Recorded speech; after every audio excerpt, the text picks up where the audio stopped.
So to start off this video, I just wanted to say a massive thank you to you all. This channel has recently surpassed 1,000 subscribers, which this channel started less than a year ago. The fact that it's already at 1,000 subscribers is absolutely wild to me. So I want to say a massive thank you to you all because I've just received so many kind comments and messages, and you all have made this a really positive and uplifting experience for me. I hope to continue making videos you enjoy and to continue having lots of fun making them. So again, a massive thank you to you all. And the other thing is, if you've watched some of my videos before, you might notice there is no Filipino flag and I am in a different background. And that is because at the moment my apartment has flooded. So I'm not currently in my apartment. I'm in a temporary apartment for the next few days or so. So I'll film a couple of videos here and then I'll be back in the usual space. So with that, I think that is everything. So let's get into the video. Today we're going to be looking at 5 kind of random scouting methods that I've used throughout my football manager journey that will hopefully help you all up your scouting game in your football manager save. And scouting method number 1 is to check award winners for international and club youth tournaments. So one of the best scouting methods is to check individual youth tournament teams, but something that I think is underutilized is actually just checking who the best players in those tournaments were. So to look and see what tournaments there are, go up here to your world icon and you can click on that and click on world. Once you click on World, you'll see down here different club and international competitions, and this will allow you to see what youth competitions there are. So in the international competitions, good ones that I like include the French Youth Invitational, as well as the Under 20 World Cup. And for club competitions, I really like the Italian Youth Club Invitational. So these will give you a lot of youth players to look at. Additionally, you can go to individual continents and you can look at their different profiles and you can get the under 23 Nations League, under 20 nations, so on and so forth. With Asia, you can do the same things with the Asian Games and their qualifiers. Same thing in Europe, North America, so on and so forth. So again, we will go back to World and we'll look at the international competitions and we'll start off by looking at the French Youth Invitational. So once you get to the French Youth Invitational, you can just look at the award winners, and these are the award winners for best player, best goalkeeper, and top goal scorer. So I find this to be really useful because it pretty much highlights who the best goal scorers at this youth tournament were. And you don't have to sift through a bunch of teams or players. It's just going to be a top 3, and you can just look at the top 3 and see if you want to sign them. So we'll start off here with Cesar Palacios. Gonna be honest, he doesn't look great, although he is cheap, so I will go out of there. But this guy, Samir Godin, he's 15 years old, Belgium, and he did very well at this tournament. We're gonna click on him. At 15 years old, he looks fantastic. He's at standard. He's only 10 million pounds or so. He might be one I want to sign. And just to further emphasize how good this can be, this guy has a potential ability of 164, and we found him real quickly just because he finished second in the top goal scorer award.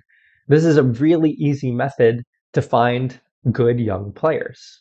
But that's for top goal scorer. For a lot of these, they'll also have a best player, so you can sift through the best players here. Again, Godin shows up, which shows he could be a really good player. And you have the best goalkeeper. And here we have a bunch of young regen goalkeepers who we can look at and see if we would want to sign. And after looking through them, this guy Rafa Herrero here looks like he could be a pretty decent player. He's barely any money. He's at Alaves. He's Spanish, so he has a 200K minimum fee release clause. And again, he's got 146 potential ability. At the very least, he'd be really good value for money. And this is just for the French Youth Invitational. Again, you can go back, go to World, look at the different international competitions, and you could do this for the Olympic Games, the Under 20 World Cup. You can go to club competitions, and you can do this for various youth tournaments. So this is the Youth Super Cup. You could do this for the Italian Youth Club Invitational, and you could go so on and so forth within Africa, Asia, Europe, North America, etc. Just go to the best youth international or club competitions and look to see who is the top goal scorer, who is the best player, who is the best goalkeeper, and just keep going through the award winners. And that can help you sift through without having to look through each individual country or each individual club's teams. This can help you sift through this in a quicker way. So that was tip number one. Tip number two is to look at youth intakes and departures both around the world and your own country. And this is especially helpful when you're a lower league side. So to see different youth intakes and youth departures throughout the world, you'll once again go to your browse and you'll go to world, and then you can look at transfers. And essentially here, you have a list of all the transfers that occurred across the world. It's almost like FIFA's ledger. So you can start off by going to youth intakes, and these are the most recent youth intakes. And as long as you kind of know youth intake timings, you can see all the different youth intakes here. And theoretically, you could just sift through all these players and try to sign them prior to them being signed by their club in their youth intake. The other thing you can do here, especially if you're a lower league side, you can go to the youth departures and see all the players, all the youth players that have left their club and should be available to sign on a free.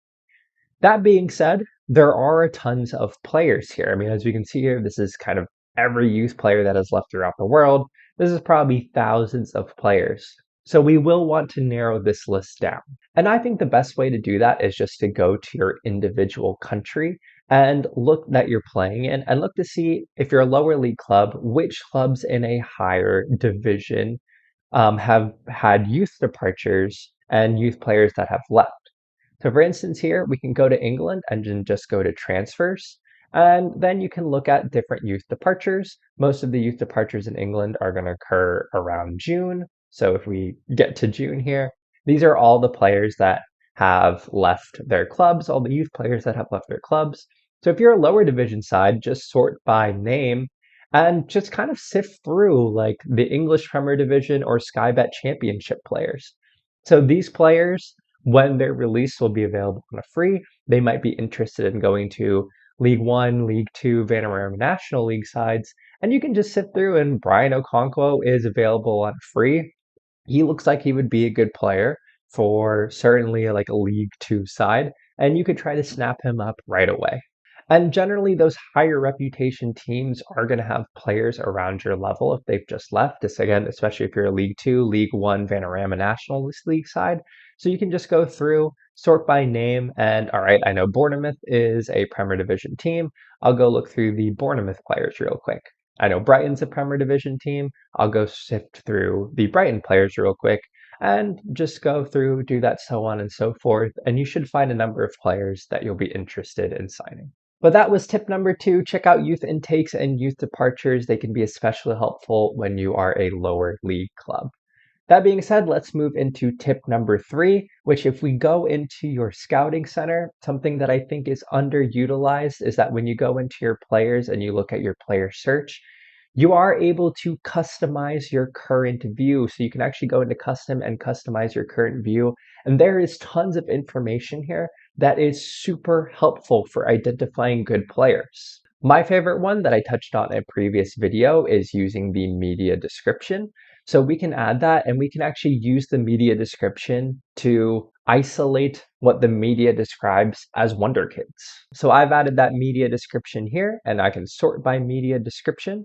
And if we scroll all the way to the right, it is in alphabetical order. So I can scroll down and specifically try and find wonder kids. And as we can see here, these are every player that I know about that the media has described as a wonder kid. So I can just go through and the media already tells me that these are pretty good players.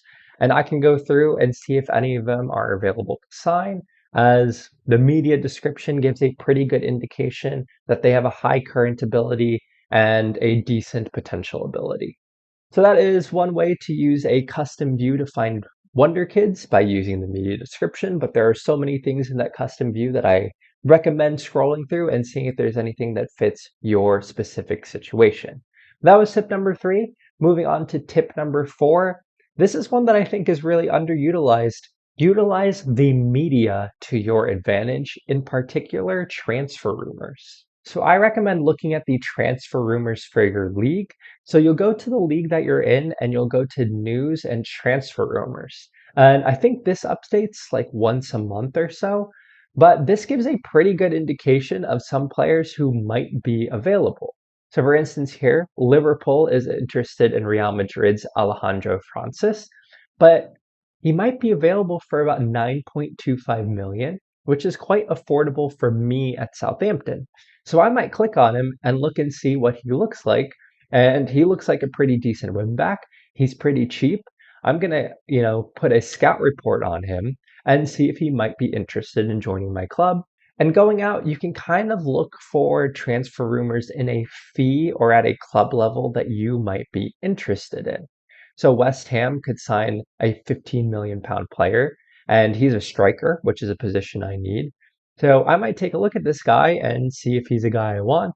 Looking at him, probably not, so I would move on, but it's another player that would not otherwise have been on my radar.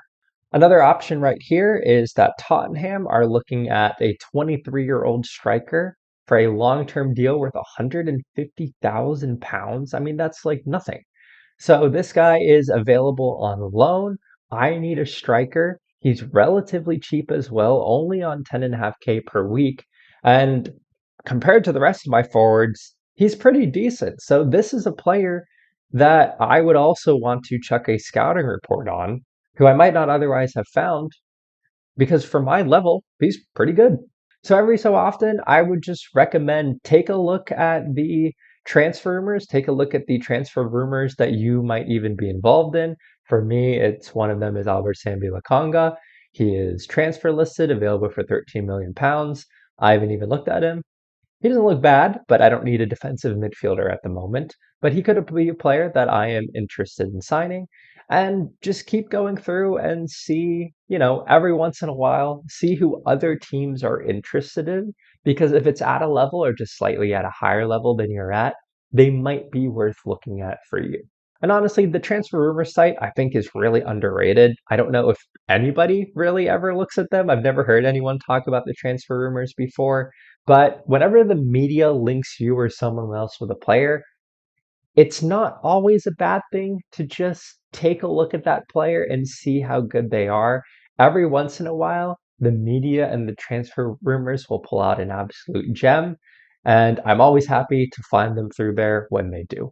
So that was my fourth tip, and my fifth and final tip for this video is to check release clauses. To be honest with you, release clauses are my favorite thing to look at to sign young players, because I never have to worry about negotiating. It just makes everything so much easier for me. So if you want to search release clauses in your database, you can go to new search, you can go to add conditions, go to contract, go to clauses, and go to minimum fee release clause, and then just set it at a level you're comfortable with. For me, I'm going to look at 15 million here. I can press OK. And this is now pretty much every player that I know of that has a release clause less than 15 million. I can sort by ability and start looking through them. And already I can see this guy here looks very decent for my level. He's only 6.4 million pounds. He's got great jumping reach, pretty decent technicals and mentals. This is a really good player. He's available for cheap. He's certainly one that could be signed. I'm also in the market for a forward at this level, so I could just look through and search for forwards. This guy's a forward, but you have a bunch of options right here to look at. And depending on what your budget is, you know exactly what you'd have to pay for to sign them. And the other thing I'd like to add to the release clauses is that in Spain, every single player has a release clause included in their contract. And this makes it a lot easier to sign young players from Spanish teams. You don't have to worry about haggling. You don't have to worry about if they have a high potential, especially in England, that they're going to have an inflated price. Every single player has a release clause. So I'd also recommend, in the release clause hunting, go to the Spanish youth teams, see which youth teams have it filled. So for example, the player we saw earlier, Rafa Herrera, who's actually wanted by Atletico Madrid, that's also a good suggestion that he's pretty good. But if we go to contract details here, he has a 200,000 pound release clause. He's available for so cheap. We saw earlier that he has a high potential. And you can just scroll through Spain's youth national teams. Generally, all of these players are going to have release clauses. and you can see like this isn't a release clause I'd want to pay, but you can just go through and look through each player and see if any of these release clauses are ones that you'd be worth at. So this player's 13 million pounds, and if I look at him and thought he would be really good in the future, he might be a player you'd want to sign. So yeah, scroll through the Spanish teams, identify players who you might want to sign. Again, anyone who's on a club in Spain has a release clause. And the other thing you could do is go to the Spanish clubs who you know have good youth academies, scroll through their youth teams and see who has a release clause that you might be willing to pay. And if any of those players are pretty good, because they'll be available to sign if you pay that release clause. So those are 5 kind of random scouting methods that you can utilize in Football Manager 2024, whether you're a lower league side or whether you're a Manchester City team hunting for Wonder Kids. But I hope that you have found this video helpful. I hope you all are having a wonderful week. And again, I would like to say a massive thank you for you all for making this such a wonderful and supportive community and for helping this channel to reach 1,000 subscribers. There is definitely more to come. So again, thank you. I hope you all are doing wonderfully well, and I will see you all in the next video. Bye.